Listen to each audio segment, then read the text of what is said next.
Vocês estão bem? Vocês estão bem? Todo mundo me ouvindo? Legal. Gente, queria pedir para nós orarmos mais uma vez. Curve a sua cabeça, feche seus olhos. Vamos orar para que a mão do Senhor esteja sobre nós hoje. Eu peço para você orar mais uma vez por mim também. Eu estou com muito temor e muito feliz de estar aqui hoje. Então eu peço para você começar a sua oração, fechar os seus olhos, que eu me uno com você daqui a pouco.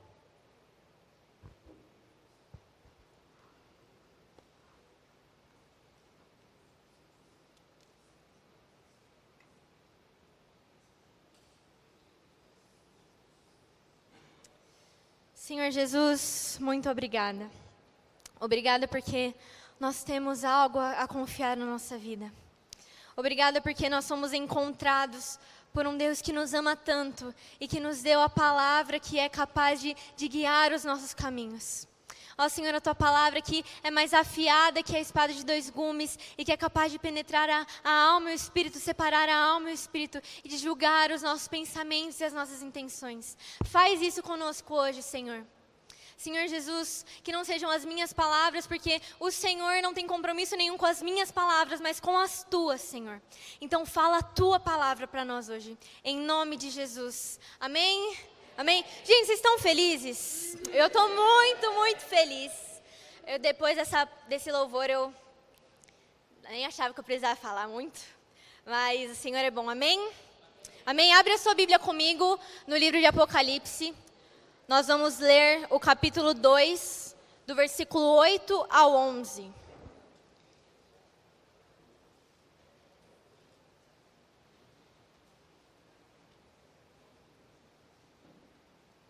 Apocalipse é o último livro da Bíblia. Quem achou, fala amém? Então, beleza, vamos lá. Apocalipse 2, do versículo 8 ao versículo 11, diz assim: Ao anjo da igreja em Esmirna, escreva: Estas são as palavras daquele que é o primeiro e o último, que morreu e tornou a viver. Conheço as tuas aflições e a tua pobreza, mas você é rico. Conheço a blasfêmia dos que se dizem judeus, mas não são, sendo antes sinagoga de Satanás. Não tenha medo do que você está prestes a sofrer. O diabo lançará alguns de vocês na prisão para prová-los, e vocês sofrerão perseguição durante 10 dias. Seja fiel até a morte, e eu lhe darei a coroa da vida. Aquele que tem ouvidos, ouça o que o Espírito diz às igrejas. O vencedor de modo algum sofrerá a segunda morte. Amém? Nós acabamos de ler a carta à igreja de Esmirna. E essa carta está no livro de Apocalipse, que foi escrita por João. João, ele era o último dos apóstolos vivo. Todos os outros apóstolos morreram em viés do martírio. E aqui João está preso na ilha de Patmos, uma ilha que é como se fosse uma ilha pequena, rochosa, perto do mar Egeu. E lá ele está sozinho e do nada ele fala que ele se encontrou no Espírito e ele ouviu uma voz de trás dele. Uma voz que era como o som de uma trombeta que dizia: escreva um livro, o que você viu, e envia a essas igrejas. Que era a igreja de Éfeso, de Esmirna, de Pérgamo, Tiatira, Sardes, Filadélfia e Laodiceia. E quando ele se vira para ver quem estava falando com ele, ele vê Jesus. Ou melhor, ele descreve como semelhante ao Filho do Homem, com vestes brancas e um cinturão de ouro ao redor do peito. Ele vê Jesus com os cabelos brancos como a lã e com a voz como o som de muitas águas. Ele vê os olhos como fogo, ele vê os pés como bronze, ele vê na mão direita dele as 7 estrelas. Ele vê em sua boca uma espada afiada e a face que brilha como o sol em todo o seu fulgor. E a Bíblia diz que João caiu como morto. Nesse momento, Jesus pega a sua mão direita, coloca sobre João e fala assim: não tenha medo. Eu sou o primeiro e o último, aquele que estava morto, mas agora vive para sempre, e que tem nas mãos a chave da morte e do Hades, do inferno. Agora escreva o que você viu. E João, ele começa a escrever o livro de Apocalipse. Isso tudo se passa no primeiro capítulo, e no segundo nós já temos acesso à carta a essas igrejas, que depois ela foi enviada numa carta circular a todas elas. E aí, quando a gente lê essas cartas, nós vemos que Jesus, a maioria das igrejas, ele vai fazer críticas mistas. A igreja de Éfeso, por exemplo, ele vai falar: vocês têm uma boa doutrina, vocês não toleram o mal, vocês têm boas obras, porém, vocês esqueceram do primeiro amor de vocês. E assim, o conselho para eles é que eles se arrependam ou ele vai tirar o candelabro do meio deles. E que era o candelabro? Eram as 7 igrejas. João fala no primeiro capítulo que quando ele vê Jesus ele está andando entre os 7 candelabros. E os candelabros são essas 7 igrejas que João escreveu. E aí depois ele vem com uma crítica à igreja de Pérgamo. E ele fala, que bom que vocês estão se mantendo fiéis, mesmo no trono de Satanás, mesmo onde vocês estão, que é o trono de Satanás. Porém, algumas pessoas da sua igreja estão seguindo os conselhos de Balaão. E Balaão estava levando pessoas para a imoralidade e comer comidas sacrificadas a ídolos. Mais uma vez, Jesus vai chamar essa igreja ao arrependimento, ou ele virá com a sua espada, ou seja, com a palavra dele. Depois nós temos a igreja de Sardes, na verdade a igreja de Tiatira. Em Tiatira nós temos uma situação parecida, que ali as pessoas estavam também fiéis, alguns estavam permanecendo, as obras dele eram maiores de quando eles tinham começado, porém alguns estavam tolerando o ensino de Jezabel, que era uma mulher que levava os homens à prostituição. Mais uma vez, Jesus vai chamar eles ao arrependimento, ou ele virá de forma dura contra Jezabel e os seus discípulos. Depois a Sardes, que algumas pessoas perseveravam na palavra, porém, eles tinham fama de vivos, mas estavam mortos. E aí a gente tem uma igreja que Jesus ele vai fazer somente críticas, que é a igreja de Laodiceia, que nós vimos no começo do ano com uma pregação do Lucas. Laodiceia, ela se dizia próspera e rica, porém ela era pobre, cega e nua. Depois temos 2 igrejas que Jesus faz somente elogios. Que é a igreja de Filadélfia, que mesmo sendo fraca, ela era fiel ao Senhor. E também a igreja de Esmirna, que é a que vamos estudar hoje. Amém? Essa igreja, nós vamos estudar ela versículo por versículo, o que Jesus quis dizer para ela. Nós vamos estudar o contexto da cidade e vamos entender a linguagem de Jesus. Porque algo que a gente vai ver durante todo esse texto é que Jesus ele é extremamente específico. Ele fala exatamente o que aquela igreja quer ouvir. E eu creio que Jesus vai ser extremamente específico conosco hoje também. Amém? Então vamos lá, o primeiro versículo que nós lemos é o versículo 8. Vamos ler mais uma vez. Ao anjo da igreja em Esmirna, escreva: estas são as palavras daquele que é o primeiro e o último, que morreu e tornou a viver. Aqui, a cidade de Esmirna sabia exatamente o que Jesus estava falando. Lembra que eu falei que Jesus ele é extremamente específico? E ele é extremamente específico, principalmente nas cartas, da forma que ele se apresenta às igrejas. No começo do ano, o Lucas ele fez a pregação sobre a igreja de Laodiceia. Foi a primeira pregação do ano, se você ainda não assistiu, eu recomendo você ver. E ele vai falar que Jesus ele se apresenta como o Amém, a testemunha fiel e o princípio da criação de Deus.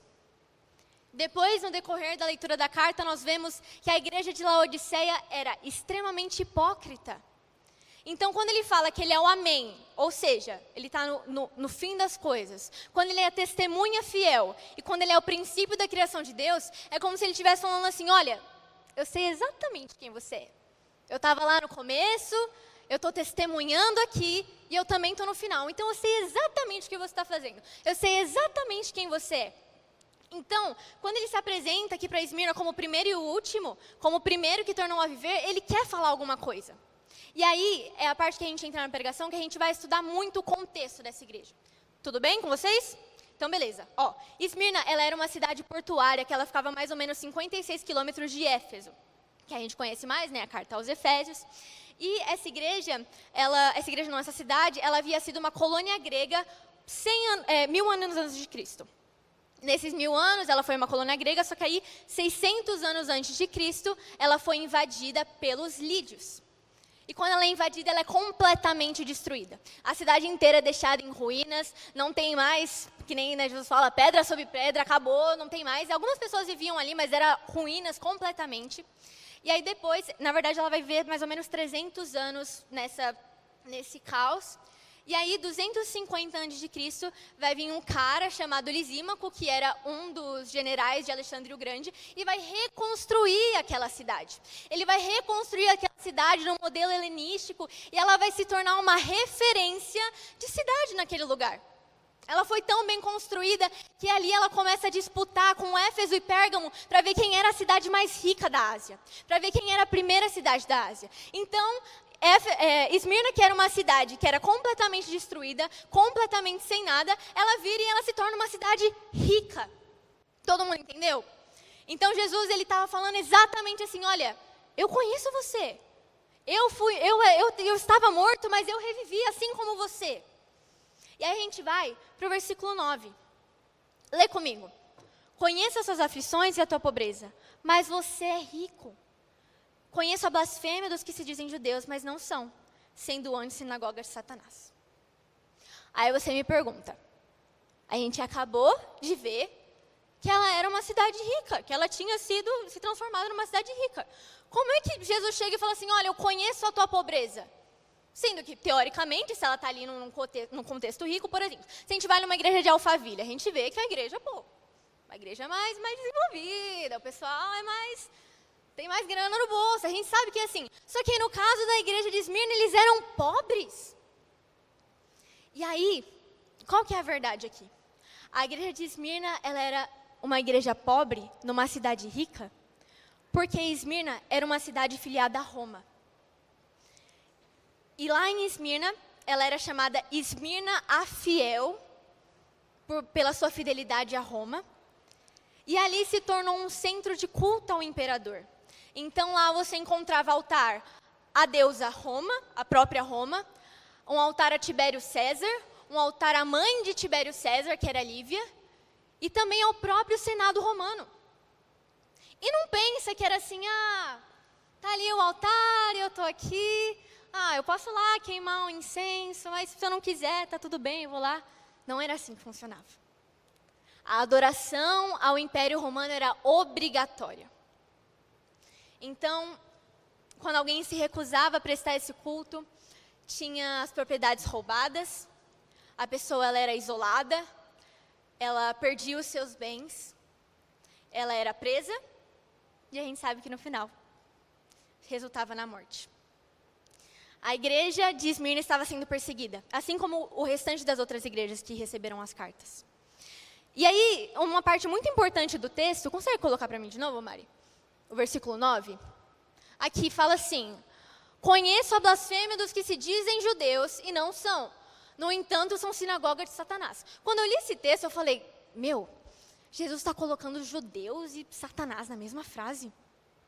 Só que a gente se esquece que no primeiro século da igreja, as principais pessoas que perseguiam os cristãos eram os judeus. Quando Jesus fala, conheço a blasfêmia dos que se dizem judeus, mas não são, ele está falando porque os judeus, eles estavam entregando os cristãos a Roma. Eles eram filiados a Roma. Porque os judeus não reconheciam Jesus como seu Senhor e Salvador. Eles não acreditavam que Jesus era o Messias. Então, a entrega dos cristãos aos romanos era como se fosse um culto a Deus para eles. Então, quando Jesus ele vira assim, esses aí eles são sinagoga de Satanás, ele está falando, porque o negócio está muito sério. Mas mesmo assim, mesmo sendo pobres, Jesus chama eles de ricos. Por quê? Porque eles sabiam onde é que estava a verdadeira riqueza. Abre comigo, na carta aos Hebreus, no capítulo 10. Nós vamos ler do versículo 32 ao 36, mas eu quero que você ainda deixe marcado o Apocalipse 2, porque como eu falei, é o texto que a gente vai estudar hoje, e eu quero que a gente volte em ele algumas vezes, tá bom?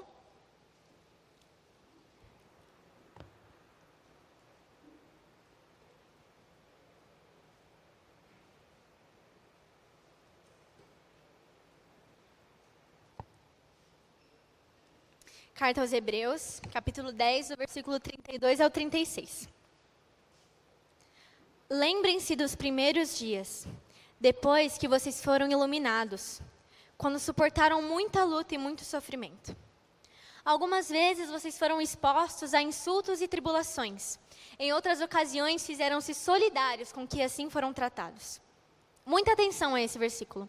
Vocês se compadeceram do que estavam na prisão, e aceitaram alegremente o confisco dos seus próprios bens, pois sabiam que possuíam bens superiores e permanentes.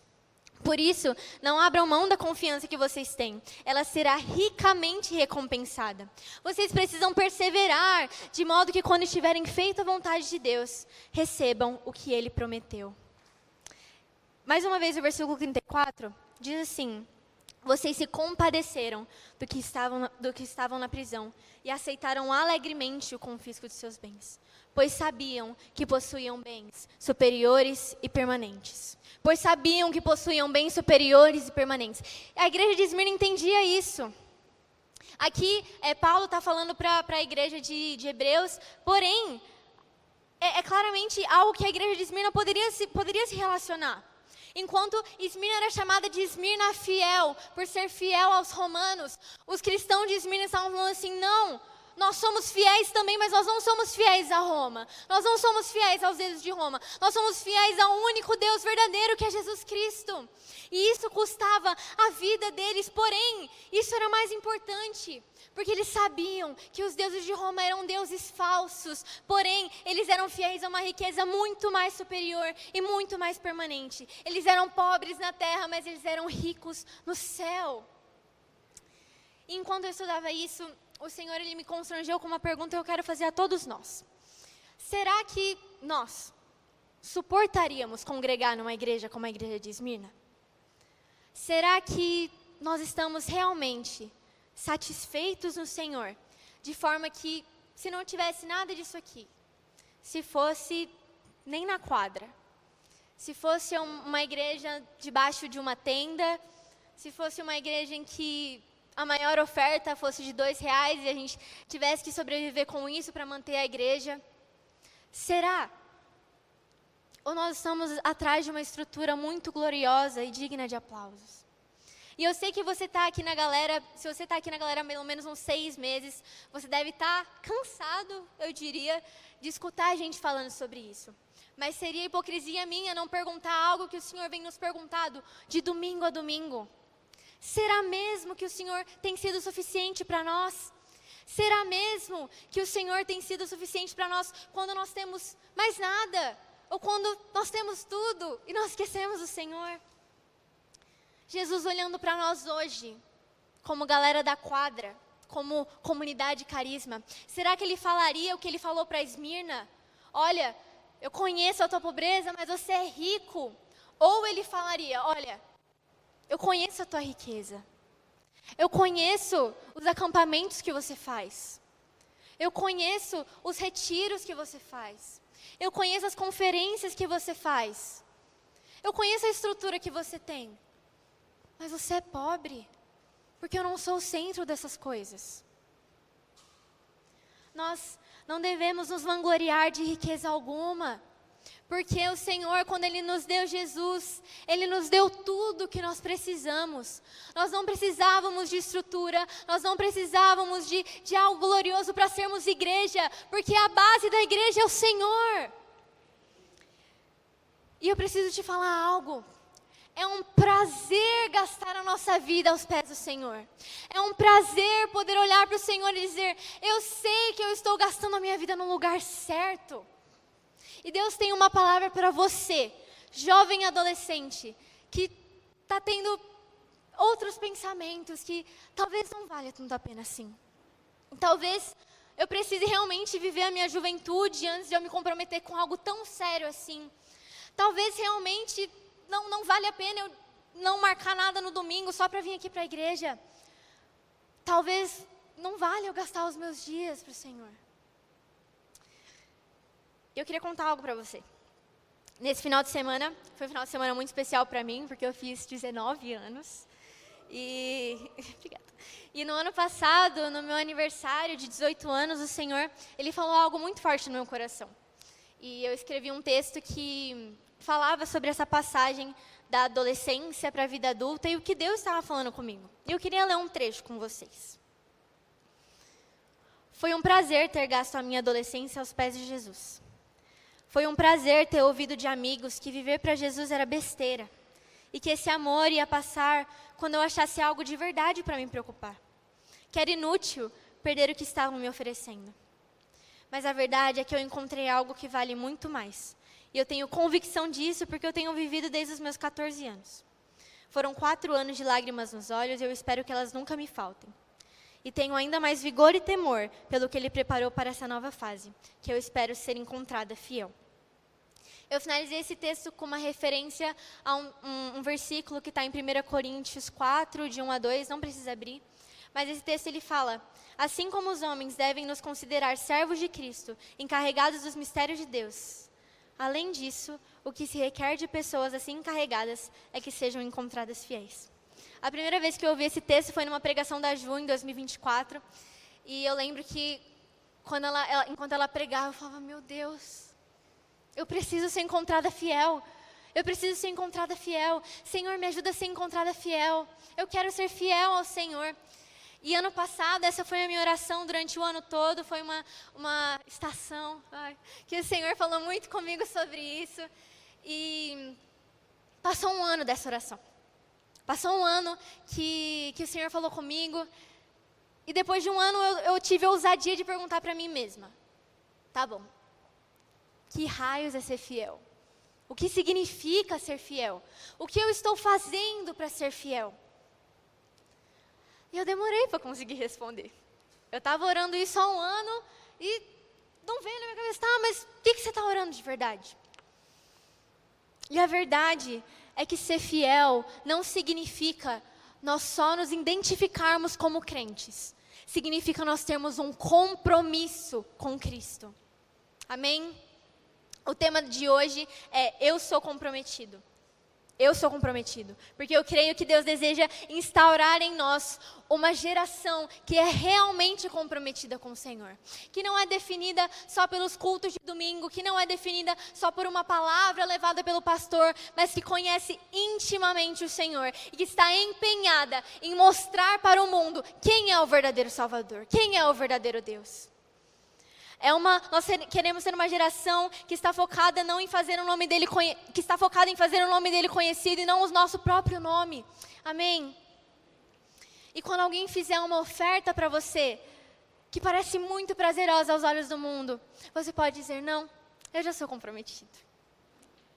Eu queria compartilhar com vocês o resultado de uma pesquisa que foi feita lá em 2020, com mais ou menos 8.000 jovens, de 13 a 19 anos, e essa pesquisa ela foi feita em 20 países para entender o que os jovens acreditavam, o que os jovens estavam pensando, onde que estava a fé deles.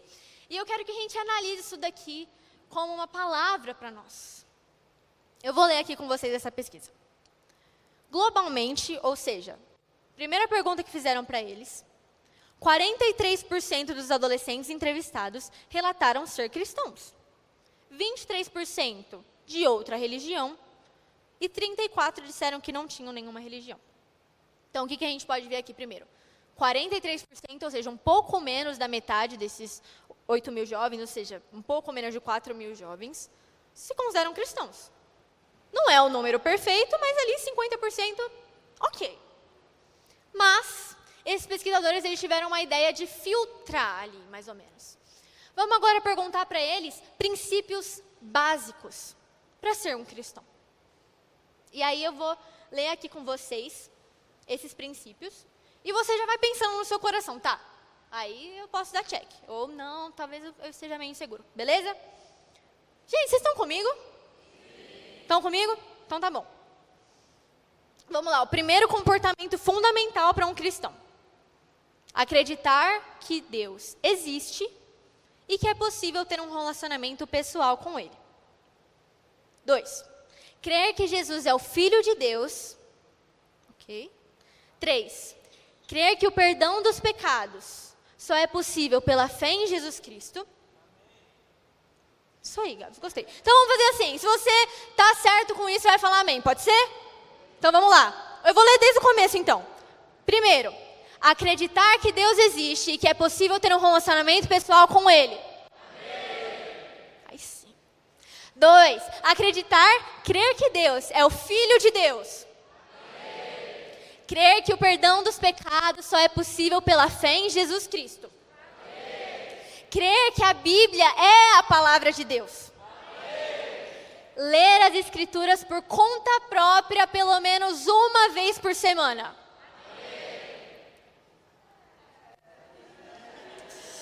Tá bom.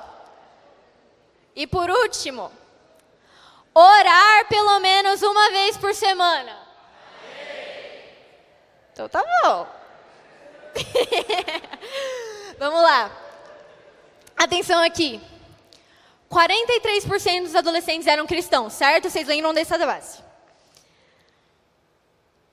Apenas 7% passaram nesse teste. 43% dos adolescentes, e desses 43%, somente 7 gabaritaram esse teste. E aí a gente tem alguns dados dentro disso aqui que é muito interessante. 53%, ou seja, mais da metade dos adolescentes que se dizem cristãos, responderam assim, mas assim, Jesus ele não é a única verdade. Tipo, tem outras religiões e a pessoa deve escolher o que ela acha melhor para ela. 53% dos adolescentes que se diziam cristãos. 40% dos adolescentes que se dizem cristãos nunca leram a Bíblia. Apenas 25% dos adolescentes que se dizem cristãos leem a Bíblia pelo menos uma vez na semana. E esses adolescentes que nunca leram a Bíblia ou que não têm uma frequência de ler a Bíblia, eles falaram que eles não leem porque é algo chato, é algo desatualizado e é algo que não é confiável. Eu não sei vocês, mas isso me preocupa demais. Chega num ponto que a gente tem que parar e se perguntar: será que nós estamos nessa estatística? Será que nós somos cristãos comprometidos com a palavra? Será que nós somos cristãos de verdade? Porque aqui a gente não falou nada mirabolante, a gente não falou, jejuar 40 dias no ano e subir no monte, fazer vigília no monte, a gente não falou nada disso. A gente falou coisas básicas. Para sermos cristãos, para nos considerarmos cristãos, nós precisamos ter intimidade com o Senhor. Cristão significa literalmente um pequeno Cristo. Aí me fala, como é que a gente é um pequeno Cristo se a gente não conhece a Cristo? Tem como? Não tem como, gente. Nós precisamos da revelação verdadeira de quem é o Senhor. Nós precisamos de uma revelação verdadeira de quem é Jesus. E essa revelação só está pautada na palavra. Amigos, nós não estamos aqui buscando uma experiência. Nós estamos buscando o que realmente nos muda. A verdade que realmente nos muda, que está na palavra de Deus. O Salmo 119 vai falar assim: de que maneira poderá o jovem guardar o seu caminho? Observando segundo a tua palavra. E eu quero declarar algo sobre nós. Nós não seremos uma geração que se diz cristã, mas nunca abriu a Bíblia. Nós não seremos uma geração que se diz cristã, mas acredita que existem outras verdades. Nós seremos uma geração que está pautada na palavra, que está comprometida com os ensinos de Jesus Cristo. Amigos, nós não podemos ser uma geração que vá com a cultura desse mundo. Nós temos que ser contra a cultura.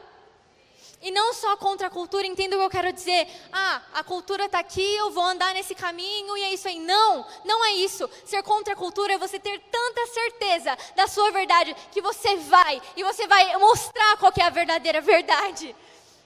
Amigos, nós não podemos ser omissos. Nós não podemos ser omissos. Nós temos a verdade em nossos corações. Nós temos a verdade em nossos corações. Por que nós não estamos falando? Por que nós não estamos vivendo da forma que o Senhor nos chamou para viver? Nós precisamos dizer: eu sou comprometido com o Senhor.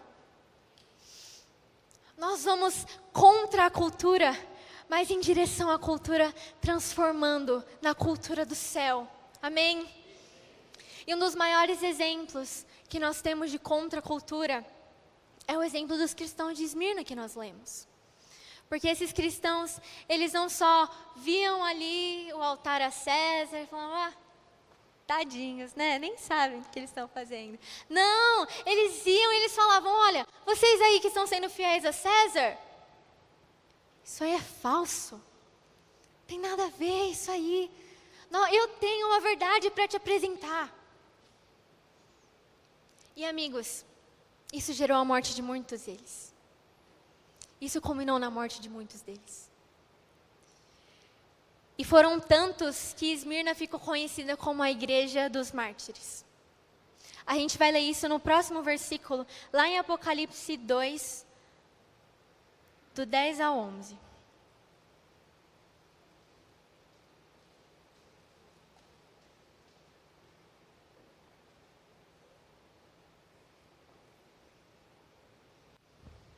Amém?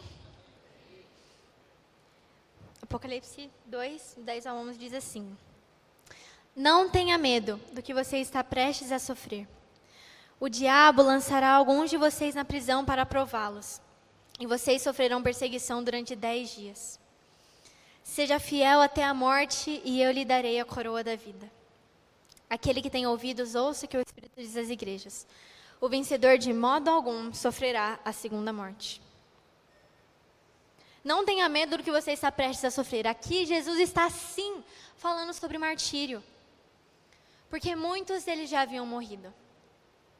E Esmirna, ela fica conhecida como a igreja dos mártires porque o nome Esmirna significa mirra. E mirra é uma fragrância que você obtém quando você espreme uma planta. A Dani tá aí, tá certo isso, né? Então, a perfumista ali, gente. Então, quando você espreme essa planta, você obtém essa fragrância que ela é usada para um perfume, mas também para o embalsamento, ou seja, para a preservação dos cadáveres. E Esmirna, que significava mirra, é a igreja dos mártires porque foram tantos os cristãos que morreram em Esmirna, que eles foram literalmente esmagados. Mas que o sacrifício deles subiu como um aroma suave, como um perfume ao Senhor. E não só isso, mas eles foram preservados como a propriedade da mirra que preserva o cadáver, porque eles não sofreram a segunda morte, porque eles foram salvos. Como diz aqui, seja fiel até a morte, e eu lhe darei a coroa da vida. Eles eram comprometidos. Mas aí você me diz, Letícia, isso aí não acontece em Osasco, não. Tem nada a ver isso daí. Não existe martírio aqui em Osasco, em São Paulo, no Brasil. Não tem perseguição no Brasil. Abre comigo em 2 Timóteo, capítulo 3, versículo 12.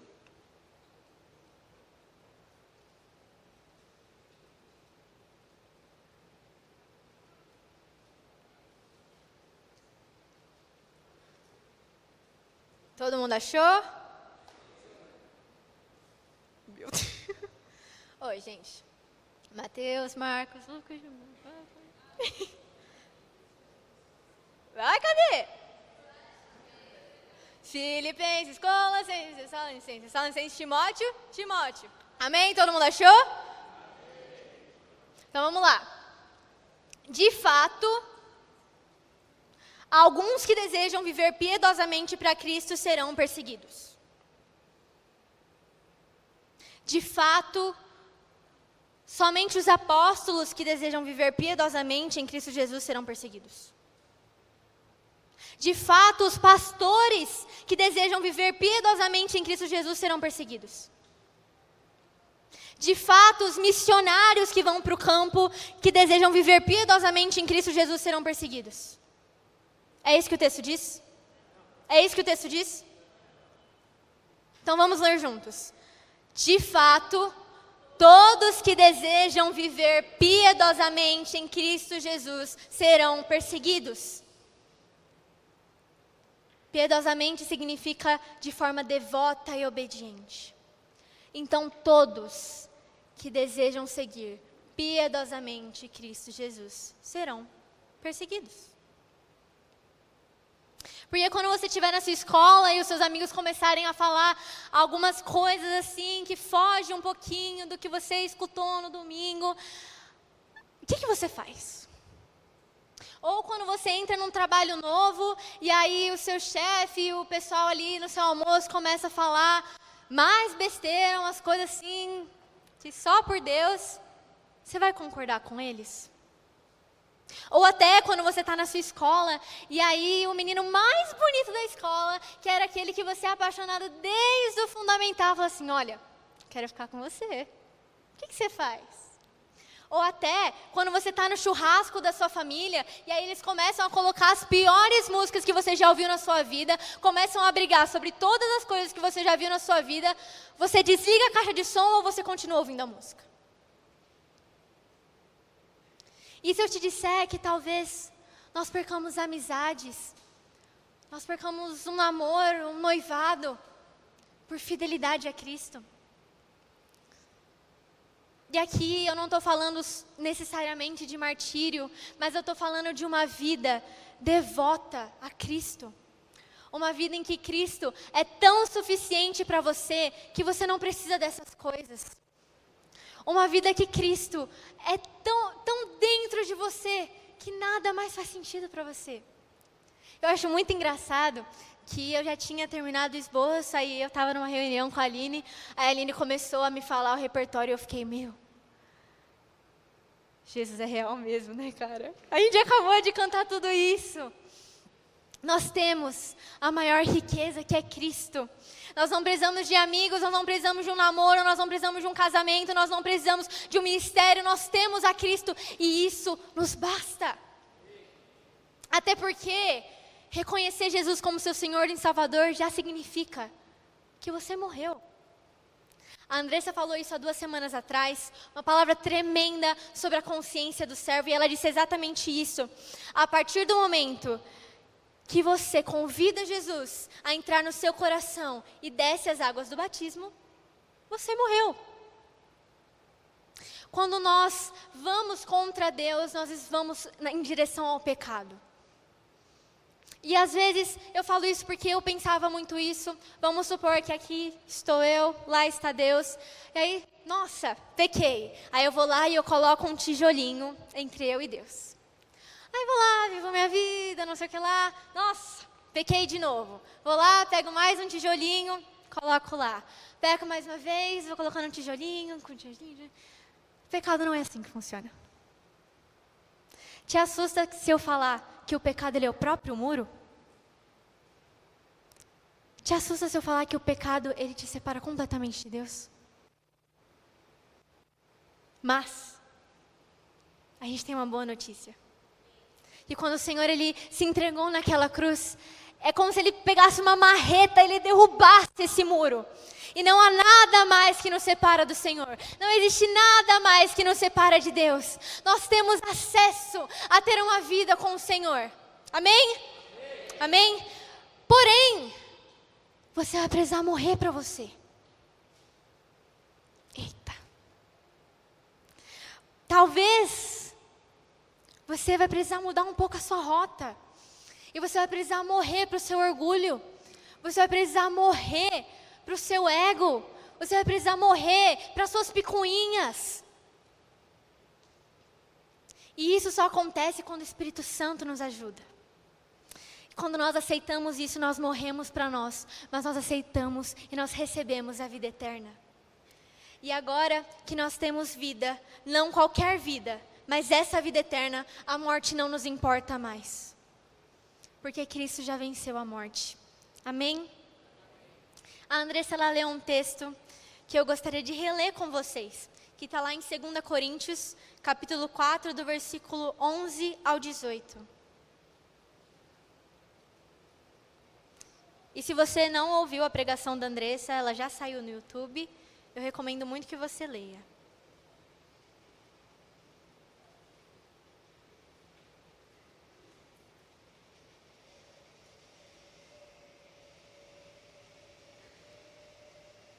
Amém? Vamos lá. 2 Coríntios, capítulo 4, versículos 11 ao 18. Pois nós, que estamos vivos, somos sempre entregues à morte por amor a Jesus, para que a vida dele também se revele ao nosso corpo mortal. De modo que a morte atua em nós, mas em vocês a vida. Está escrito, eu criei, por isso falei. Com esse mesmo espírito de fé, nós também cremos e por isso falamos. Porque sabemos que aquele que ressuscitou o Senhor dentre os mortos, também nos ressuscitará com Jesus e nos apresentará a Ele com vocês. Tudo isso é para o bem de vocês, para que a graça que está alcançando um número cada vez maior de pessoas faça transbordar as ações de graça para a glória de Deus. Por isso não desanimamos. Embora exteriormente nos desgastemos, interiormente estamos sendo renovados dia após dia, pois os nossos sofrimentos leves e momentâneos produzem para nós uma glória eterna que pesa mais que todos eles. Assim, fixamos os olhos não naquilo que se vê, mas no que não se vê. Pois o que se vê é transitório, mas o que não se vê é eterno. Pois os nossos sofrimentos leves e momentâneos produzem para nós uma glória eterna que pesa mais que todos eles. Vamos voltar ao texto de Apocalipse no versículo 10. Diz assim: seja fiel até a morte, e eu lhe darei a coroa da vida. O vencedor de modo algum sofrerá a segunda morte. Mais um pouco de contexto para você da cidade de Esmirna. Esmirna, depois que ela foi reconstruída, ela ficou conhecida ali, né, pela sua fidelidade a Roma, e ela foi conhecida como a coroa da Ásia. Os edifícios ali em volta do Monte Pagos, eles pareciam uma coroa, eles eram formados como se ele fosse uma coroa. A cidade, depois de ser reconstruída, de tão bela que ela era definida como uma coroa de estrelas. E como se não bastasse tudo isso, todas essas referências, lá aconteciam os Jogos Olímpicos, que a coisa que os atletas mais queriam sair de lá era com o quê? Com uma coroa. E amigos, deixa eu dizer algo para vocês. Nenhum vencedor desses jogos recebeu uma coroa tão grande como a coroa da vida. Nenhuma glória em qualquer cidade que nós pisamos, com o nosso próprio nome, é comparada à glória da coroa da vida. Nenhuma estrutura de culto tão boa e que nos satisfaz tanto é capaz de nos preencher como a coroa da vida. E não menos importante, a fidelidade a esse mundo pode até nos trazer coroas. Você pode até ter coroas nesse mundo. Você pode até ser reconhecido por alguma coisa que você fez. Mas essa coroa, ela é inútil. Ela não vale de nada. Somente há uma coroa que é eterna, que é a coroa da vida em Cristo Jesus. E quando nós falamos coroa da vida, nós estamos falando de uma vida em que o Senhor está vivendo dentro de nós. Diferente das outras coroas em Esmirna, ela não era dada para aqueles que tinham maior prestígio, era dada para aqueles que estavam sofrendo e estavam desgastados, porém estavam fiéis a algo maior do que eles. A coroa da vida, ela é a presença eterna de Deus dentro de nós, ela é a comunhão eterna com Deus, ela é a vida eterna com Deus, ela é ter a plenitude de Cristo dentro de nós, é ter Cristo. Nós precisamos buscar essa coroa. Como nós cantamos aqui, somente o Senhor tem as palavras da vida eterna. Somente o Senhor tem algo que parece anormal do que nós vivemos aqui. Aqui nos cultos nós provamos um pouquinho do que será no céu. E eu não vejo a hora de provar isso por inteiro. Amém? Peço para você ficar de pé comigo. Se os músicos puderem vir.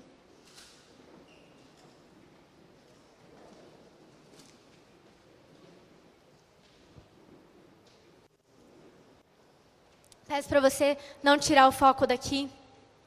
Jesus aqui, Ele está fazendo um convite para nós. Ele está fazendo um convite para nós. Jesus, Ele está falando aqui diante de todos nós. Eu tenho a coroa da vida. Eu tenho a chave para o lugar onde não há mais mágoa, onde não há mais dor, onde os rios fluem do trono de Deus, onde a árvore da vida está plantada e as folhas dela são a cura para as nações. Mas você vai precisar morrer para você. Mas você vai precisar ser comprometido. Mas você vai precisar ser fiel. Talvez você vai precisar mudar a sua rota. Talvez você vai precisar deixar de ser amigo de algumas pessoas. Talvez você precise entregar algo ao Senhor que você está segurando com tanta força. Mas como diz em Mateus 19:29, todo aquele que tiver deixado casa, irmãos, irmãs, pai, mãe, esposa, filho ou campos, por causa de meu nome, receberá 100 vezes mais e herdará a vida eterna. Isso é um convite para nós como igreja. E deixa eu te falar algo, nós só vamos conseguir ser comprometidos e ser fiéis quando nós pararmos de tratar os nossos cultos como brincadeira. Nós não estamos aqui performando algo. Nós não estamos aqui fazendo uma brincadeira. Porque todo culto nós nos comprometemos e no dia seguinte nós nos lembramos mais. Nós precisamos nos comprometer com a palavra, de forma que ela seja impressa em nossos corações. No Antigo Testamento, a palavra ela era impressa em tábuas, e agora ela é impressa em nossos corações. É sobre dizer, eu sou comprometido. Eu sou comprometido com a verdade do Evangelho, a verdade do Evangelho que me salvou, e eu quero que te salve também. Eu não posso me manter omisso. Eu não posso me manter omisso diante de tamanha glória que eu vi. Eu quero que você também veja. Aqui nós estamos falando sério. A vida com Jesus, ela não é um voto que nós fazemos quando nós estamos emocionados. Ela é um voto que nós fazemos quando nós temos certeza que nós vamos perder tudo. Que nós vamos perder tudo. Mas nós vamos ganhar algo muito mais valioso. Nós ganharemos algo muito mais valioso. Ai, porque tudo bem, Jesus. Tudo bem eu não ler a Bíblia hoje, sabe? Eu trabalhei tanto, eu estou tão cansada. O Senhor sabe o quanto que eu preciso dormir. Ah, Senhor, o Senhor sabe o quanto que eu preciso desses amigos. Eu vou ser excluída na escola se eu repreender eles. Ah, Senhor, o Senhor sabe quanto que eu preciso desse trabalho. Eu vou ter que aceitar essa fraude que meu chefe está cometendo. Imagina se os cristãos em Esmirna tivessem dito, Senhor, o Senhor sabe o quanto que eu preciso viver. Tá tudo bem eu queimar incenso a César? O Senhor sabe o quanto que eu preciso da minha vida. Mas em vez de queimar incenso a César, eles preferiram morrer queimados.